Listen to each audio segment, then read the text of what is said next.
anybody wants to. Doc does. I'll give them that.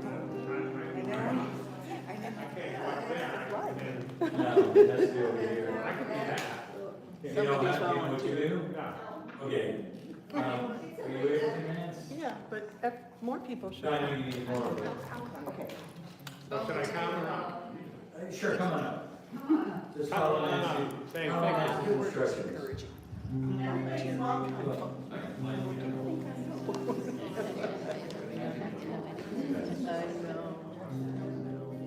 All right, yeah, let's not block the table though.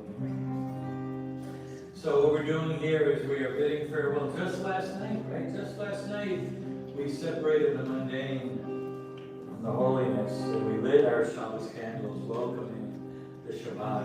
And this morning we had a beautiful Shabbat morning service. And now tonight, as the sun is setting, we bid farewell. But the great thing about Judaism, right, is we're bidding farewell to Shabbat. No fear, because we'll be back again here 6 days from now. And we'll be back before then. Yes, we will.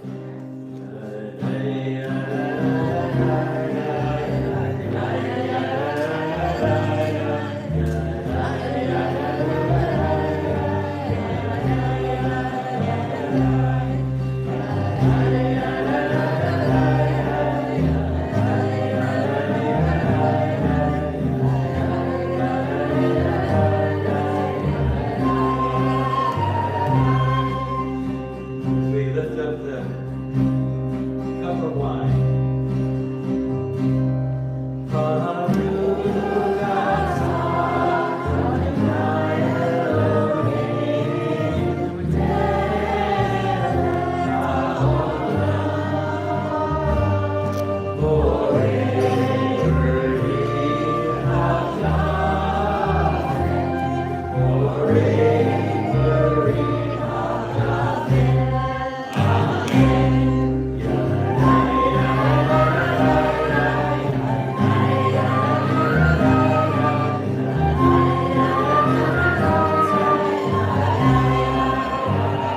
All the spice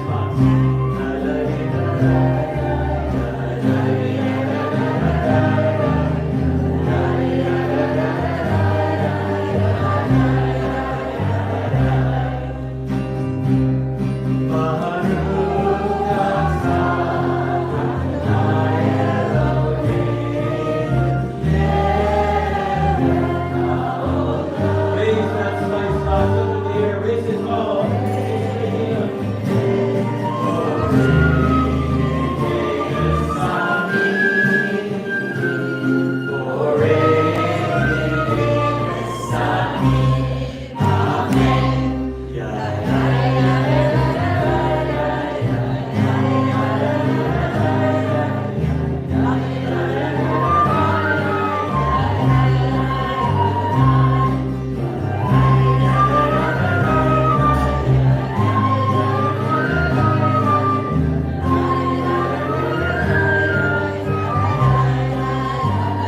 Who's gonna hold the candle? Carefully hold the candle. Big, oh, so carefully.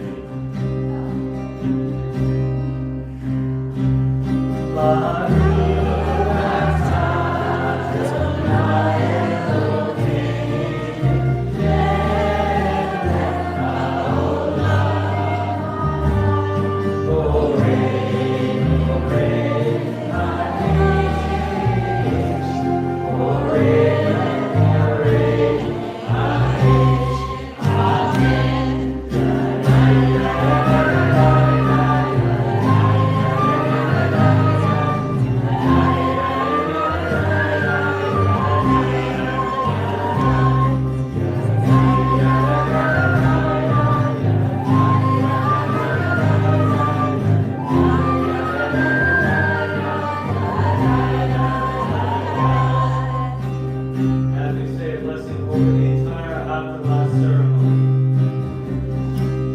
Baruch atah Adonai Eloheinu melech haolam.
And we sing.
gathering. Sukkot. Not so. One thing at a time. I'm not ready for Sukkot yet. Why? It's not Sukkot? Just as fast as I can. So this is a very special observance that is always happens on Shabbat, just prior to Rosh Hashanah. And as I mentioned early this morning in our Shabbat morning service, as I mentioned last night's service, this was the last Shabbat of 5784. That was it. We just bid farewell to the very last Shabbat of 5784 because come Wednesday night is Rosh Hashanah, the first of Tishrei. It's a brand new year, 5785. Wow. We're old. We are old. No, we're not. Went so fast. High five. All right. So our Sukkot service tonight, Sukkot, prayers of forgiveness. That's what Sukkot is, plural, Sukkot. And it means prayers of forgiveness. That's what the service is all about. It's Sukkot. Prayers of forgiveness, really just preparing us, getting us, in case you haven't spent the month of Elul, which is ending soon, at the very end of Elul now, that's the real month of preparation, 30 days of prep. But now we're just in those last few days leading up to Wednesday night when we prepare for hearing of the shofar and Rosh Hashanah and then welcoming the new year. So we're going to be doing something throughout the high holidays, throughout the month of Elul, that we are currently finishing up with, and throughout tonight. We're doing something called Teshuvah. What does Teshuvah mean? Repentance. Return. Teshuvah means return. Teshuv means to turn, to turn. It's the act of turning. And when we turn, our hope, this is our hope, is that something occurs when we turn. When we turn from our old ways, you know what happens, right? Every Yom Kippur, our slate is wiped clean. That's why the sages say it's a joyous day, one of the joyous days on the holiday, on the Jewish calendar. Try that one more time. It's one of the joyous holidays on the Jewish calendar. Although we don't necessarily see it that way, because it's, we were supposed to afflict our souls and fast and be sorrow and bang our chest, which we are supposed to do. But there's also an element of like, wow, great joy because our slate is wiped clean. All the schmutz that our soul went through for the year is wiped clean. It's Simonized. And then we get to start fresh. We get to start fresh again. So what is actually happening when we're turning? When we're turning, what's occurring? Transformation. That's what should be happening. All too often in religious circles, the high holidays are just like, let's just get through this, let's get through this, let's get through this. But in reality, it's really powerful. We take the time to think what's really happening on these days of Rosh Hashanah and Yom Kippur. There's a transformation happening. It's a process, it's not an event. It's a process, it takes time. It starts at the beginning of the month of Elul, goes for 30 days, and then continues on through a Sukkot service tonight, Rosh Hashanah, and Yom Kippur, even through Sukkot, you can say, as you're hanging out in that sukkah, and you see the stars through your thatched roof. No one makes a date to make that transformation. You don't pencil, today's the day I'm going to transform. It doesn't just happen like that. To do Teshuvah, true Teshuvah takes time. It takes time, it's a process, it's a discipline. And it takes honesty. In other words, you have to be honest with yourself. And this is the beautiful thing about Judaism. A lot of people think, oh, it's a religion. And of course it's a religion. But it's so much more than that. It's just a way of life. Anyone can do this. It's a human thing. It's just that we kind of cornered the market on it, so we call it Jewish. But in reality, it's just about looking at ourselves and how we've spent the last year. Actions we've taken. Things we've said to one another. Actions we've done to one another. Thoughts we've had about each other or ourselves that maybe need to be fixed a little bit. This Jewish tradition recognizes this by designating the whole month of Elul as a time of preparation. In Hebrew, this whole process, Elul, all the way through to tonight, and then through Rosh Hashanah and Yom Kippur, is really called Cheshvan HaNefesh. Anybody know what Cheshvan HaNefesh means? An accounting of the soul. It means an accounting of the soul. Cheshvan HaNefesh. That's what it literally means. Take accounting of your soul. Take an account of your soul. All too often, we don't do, the secular world doesn't really do that. What a beautiful religion we have that says we should do this every year. Right? The secular world doesn't necessarily do that. Unless you have a really good therapist. And they'll tell you, do it after you. But we all do. We don't need a therapist for that. Because embedded within our Jewish calendar is this whole concept of taking time to look at yourself, reflect on where you are, who you are, what you are. What a beautiful faith we have. It's awesome. So we ask the divine for guidance during this time because we can't do it alone. If we leave it to ourselves, here's what happens. Tell me if I'm wrong. Oh, I'm not that bad. I mean, yeah, I've said a couple of bad things about so-and-so, but they deserve it. Do you know what they did? Let me tell you. I don't want them to know. Oh, what are you doing? Right? We do that all the time. Right? We're really good at that. So we need help. We need help to really be honest about ourselves and say, how are we behaving? How are we treating one another? Is there respect happening? What's happening here? That we're not getting any help from our political parties on either side. It's all crazy. The world is crazy. Social media is crazy. Wars are happening. So it's no wonder that we find ourselves in this pit of despair. Like, how do I be a really good person? It's really hard. We need help. We ask the divine. However you see that G-O-D, that word that hangs people up, God. What is God? Do I believe in God? I don't know. Is there really a God? What is that all about? The beautiful thing about Judaism, I think I've said this before. You know, if you're a Christian, and you stop believing in Jesus, guess what? You ain't a Christian anymore. You can't, because in order to be a Christian, you have to follow the Christ, the Jesus, right? You don't have to believe in God, and you would still be considered Jewish, if you're Jewish already. Isn't that something? You could be an atheist. I know a lot of atheists who are Jewish. Why are they, how do they connect? Well, they love a good bagel. With a good schmear, a cream cheese schmear, a little bit of lox. They love our history. They love our stories. But they don't necessarily, or they don't have a firm grasp as to what that God thing is up there, around there. What is it? And that's okay.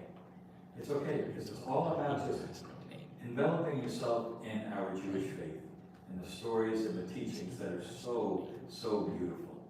So that's what we're going to do tonight. Tonight we're going to ask for a little divine guidance, however you see that divine guidance, outwardly or inwardly. Ask for help as we work on ourselves. This is our prep work for the high holidays. So I'm kind of giving you a heads up. You realize you're getting a real heads up from everybody else who's not going to be here until Wednesday? You're already doing some work. You're getting a So you heads don't up. have to come back. You're getting, what's that? Ignore nothing. Just ignore it. You're getting a head start. So, tonight, our preparation for Teshuvah peaks. Rosh Hashanah is but 4 days away. Starting with the recitation of Slichot tonight, our emotional experience of Teshuvah gathers force. It propels us towards these days of awe that are soon approaching, during which we confront not only who we have been, but also who we might become for this coming year of 5785. You want to make any changes this year in 5785? Or you want to stay exactly the same? Anybody want? No, you don't have to raise your hand.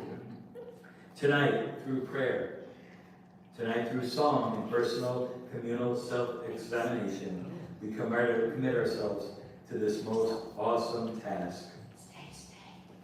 But just know, ask for help. If you're stuck, ask for divine help, because it's all within us. It's all within us.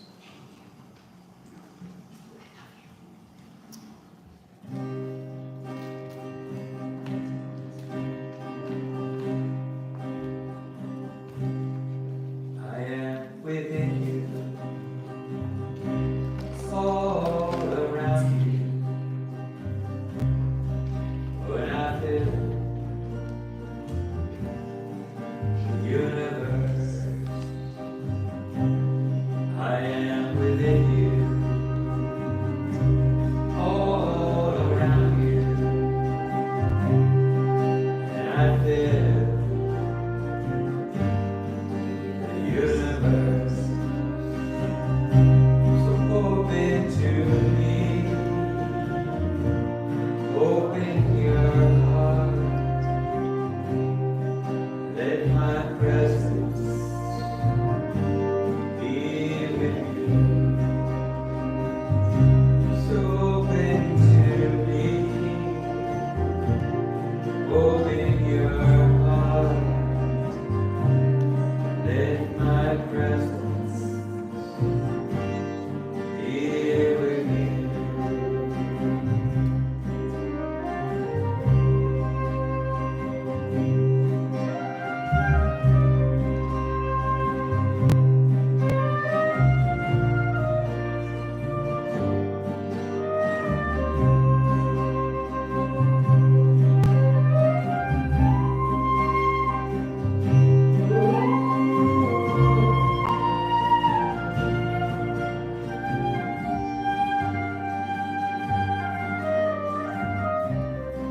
Where can I find you?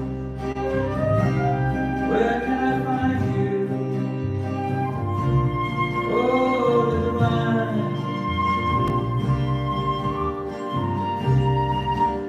In a garden of flowers.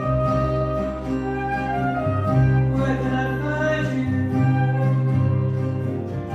Oh, divine. In the smile of a friend with me.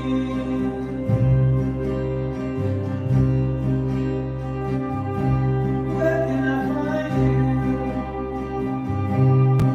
Oh, divine.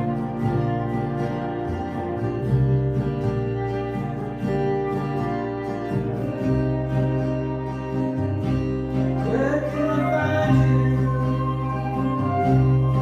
Oh, divine.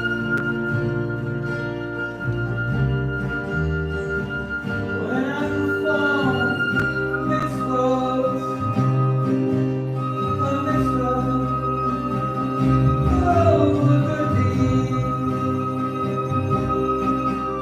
That's where you are.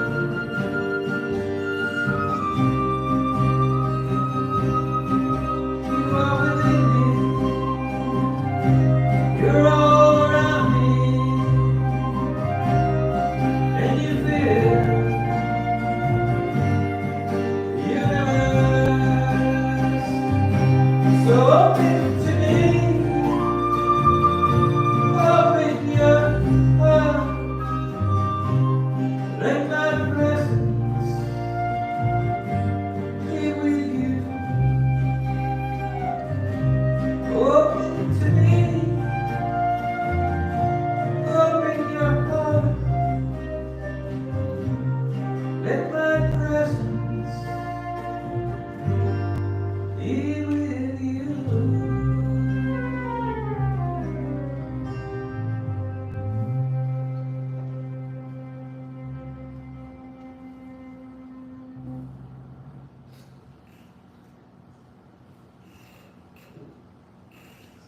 Albert, I believe you have a reading for us? Oh, that's right. A story is told. It was the night of Yom Kippur, the holiest time of the year. As all the Jews were gathering in shul, anxiously waiting their Rebbe's arrival to begin the prayer Hold on a second. services. We gotta fix it. There's too much of an echo. Start again in just a second. Okay. It was the night of Yom Kippur, the holiest time of the year. As all the Jews were gathering in shul, anxiously awaiting their Rebbe's arrival to begin the prayer services, Rabbi Shneur Zalman, also known as the Alter Rebbe, mysteriously left the small European village. Some of his devoted and admiring Hasidim speculated that their beloved leader went to heaven, connecting to God and his angels in the heavenly spheres in preparation for this holy time. Where was their beloved leader? As the Rebbe's Hasidim waited worriedly for him to arrive, he was climbing deep into the woods with a sack on his back to chop down the wood. They later learned that he then proceeded to bring the firewood and the sack into the lonely little house of an impoverished widow who had just given birth and her 5 small children. Saving a life is so important that chopping wood and creating fire, normally forbidden on holy days, are permitted. No task was beneath this great Torah scholar as he created a blazing fire in the fireplace. Unpacking the food and clothing from the sack, lovingly fed the children, and left the woman with many kind and caring words. Perhaps we can say that Alter Rebbe went to a place even higher than heaven. We and our loved ones are immortalized long after we are gone through the kind acts on this earth. The comforting whisper to a frightened child, the mending of a broken heart. The giving of charity when we need to dig deep, the patience and forbearance to a cantankerous relative, the nourishing home-cooked meal delivered with love. It is through this goodness and giving that we touch the divine, ascending higher than heaven. Thank you, Albert. Such a beautiful story. I love that. Where is our Rebbe? Where is our Rebbe? Where is our Rebbe? He was in the heavens. No, he's actually just helping with her children. Yeah, perhaps he even ascended higher. Really beautiful. So there's a short film we're going to watch. It's in Hebrew with subtitles. It's called The Pure Prayer. And I think for those who haven't seen it yet, it's really, really powerful.